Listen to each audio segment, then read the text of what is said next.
name's Bruce Yaney, and today I'd like to show you a simple toy I designed a number of years ago called a string racer. Now these things are easy to build, they can be a lot of fun, and they can also demonstrate various science concepts that we have in our classroom.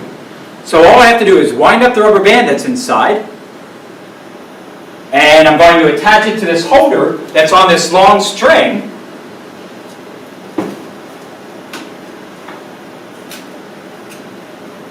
And we simply let it go. So let's take a closer look. Now I've tried a couple different sizes. This is the smallest one, so let's go try this one.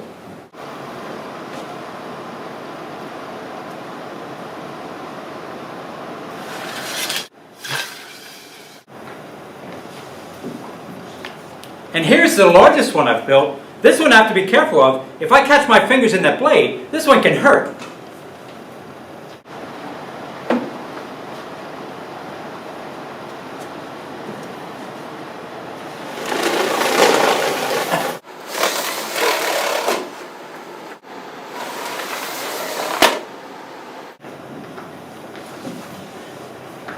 Now this is my favorite size. This is the ones that I had students build, so let's go try this one.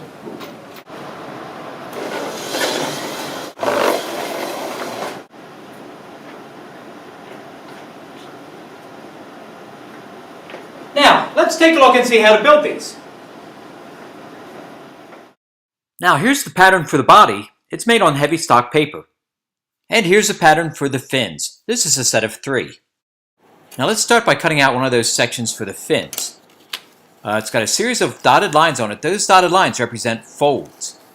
And they will fold and put them together, and eventually it's going to look like this. Now I've glued this one together just to hold it in place. Now let's make the body. The 3 lines on here are then cut with the scissors. I'm going to take those fins and stick them through one at a time. There we go, there's one.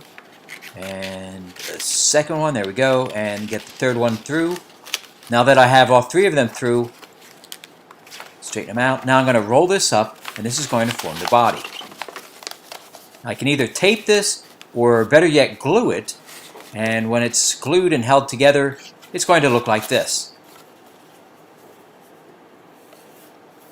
Now I'm going to take some scissors and cut the fins so that they have an angle on it, just to make it look nicer. There we go. And 3. Now let's start to make the propeller assembly. I'm going to unbend this paper clip about halfway, and then I want to cut a piece of it off. There we go. And I'm going to take the pliers and bend over a small piece of it, and this is going to catch on the front end of the propeller.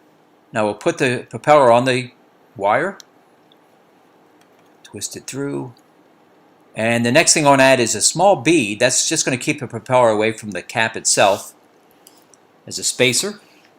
And there's a hole in the cap, and let's stick the wire through.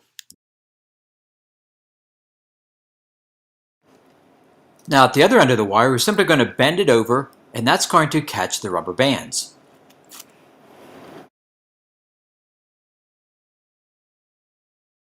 Now to power these, we're going to use either 6 or 8 rubber bands. We're going to tie them together into groups of 2.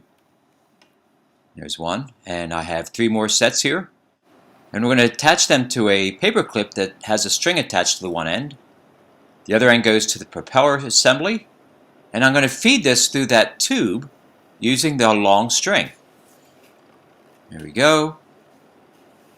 Now I simply pull on the string, and that's going to stretch the rubber bands inside the tube. Now I'm simply going to take that paper clip and hook it on the bottom end of the tube. There we go. Now the last step is to make the holder. We're going to take a wire and bend it with small bends at the top which fit onto the straw, like this. And the larger bends at the bottom are going to hold the racer. And this straw would be mounted onto the string, and then it'd be ready to go. Alright, now I think we're ready for its maiden voyage. Put it on the straw, release it, and off it goes. Now if we want to measure the speed, we measure off a distance and time it. That was about 10 miles an hour. Now about how far do these things go?